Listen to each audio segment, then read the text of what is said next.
Narcissistic abuse. Hurts. There's no way around it. It's a unique kind of pain, isn't it? It's not a clean break or a sudden impact. It's a slow, creeping erosion. A quiet dismantling of who you are, piece by piece, so subtle you barely notice it's happening. It's the constant feeling of walking on eggshells in your own home, the exhausting mental gymnastics of trying to predict their moods, the creeping doubt that whispers, maybe you're the one who's crazy. But then, one day, something shifts. Maybe you read an article, or hear a podcast, or a friend gently uses a word you've never considered before, narcissist, and suddenly the fog begins to lift. That's the moment. The painful, clarifying moment, when you realize they're a narcissist. And once you have that word, that framework, you know what to expect. You can finally see the pattern in the chaos. You know the gaslighting isn't your faulty memory, it's a tactic. You know the silent treatments aren't because you did something wrong, they're a tool for control. You know the rage-filled outbursts have nothing to do with the burnt toast and everything to do with their fragile ego. You know you can't trust them. You understand that their promises are hollow, their apologies are just a means to an end, and their love was conditional at best. You know it was a facade. That whole beautiful beginning, the love-bombing phase where they mirrored your soul and made you feel like the only person in the world, you realize it was a performance, a meticulously crafted illusion designed to lure you in. And grieving that illusion, grieving the person you thought they were, the future you thought you had, that is a profound and lonely sorrow. And yes, their lies hurt. Of course they do. Their smear campaigns still sting. It's bewildering to hear the person who once claimed to adore you now twist your words, invent stories, and paint you as the villain to anyone who will listen. It's a deep betrayal, but healing allows you to build a fortress around that part of your heart.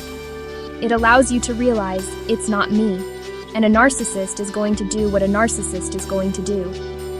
Their behavior, while painful, becomes predictable. You can almost set your watch by it, but you know what you don't expect? The second wave, the collateral damage, the unexpected betrayals that hit you when you're already down. You don't expect people to question whether it was really that bad. The subtle invalidation from those who say, well, there are two sides to every story, or, but they've always been so charming to me. They don't see the mask you saw slip. Their casual dismissal feels like a fresh layer of gaslighting, making you question your own reality all over again. You don't expect friends to disown you. People you shared secrets and laughter with suddenly go silent. You see them rally around the narcissist, becoming their defenders, their flying monkeys. Your calls go unanswered. You're quietly removed from the group chat. You see photos of them all together, smiling, and the ache of exclusion is breathtaking. You don't expect people you don't even know to make a negative judgment about you. Strangers on the periphery, colleagues, acquaintances, they hear the narcissist's carefully crafted narrative, and they believe it, without question. You can feel their stares, their whispers. You feel your reputation, something you built over a lifetime, being stolen and rewritten by someone else's lies.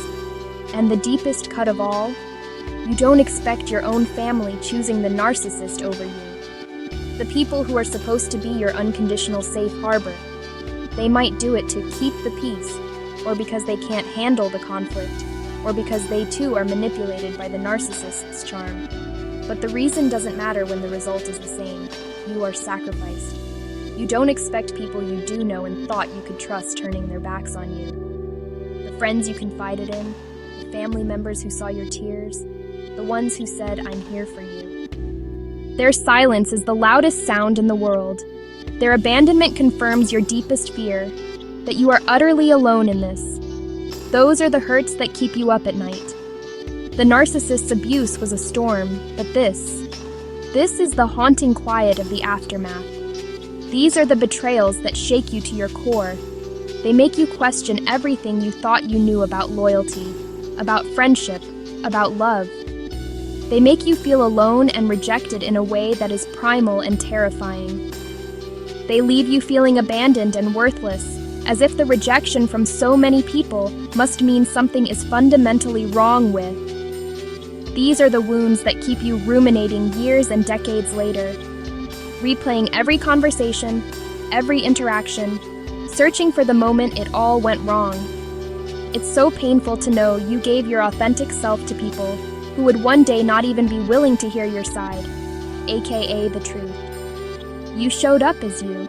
You were vulnerable and honest. You opened your heart, shared your dreams, and offered your loyalty without reservation. All while you were being abused and didn't even realize it. And then, once the abuse surfaces, those same people you spent time with, went on vacations with, made memories with, don't believe you. And even worse, they reject you, completely flip their opinion of you, and side with the narcissist. Like they never even knew you at all. Like you were never a part of their family. Like they forgot all the times you were there for them, all the support you gave, all the history you shared. Like you meant nothing to them. Like your words hold absolutely no weight. Some of them listen to you, nod sympathetically, and still don't believe you. They offer empty platitudes while their eyes are filled with doubt. And others refuse to even speak to you and unquestionably believe the narcissist's narrative about you. You become a wall of silence, a closed door you can no longer knock on. I know in my healing journey, these are the things that still weigh heavy on my heart. To know some people believe you're a bad person, and there's nothing you can say that will change their mind. It's a feeling of profound powerlessness. But you know what this has taught me? It has taught me where true power lies. It's not in convincing others. It's not in winning the argument or clearing your name in the court of public opinion. The journey back to yourself begins when you stop looking for validation outside and start cultivating it within. It starts with boundaries.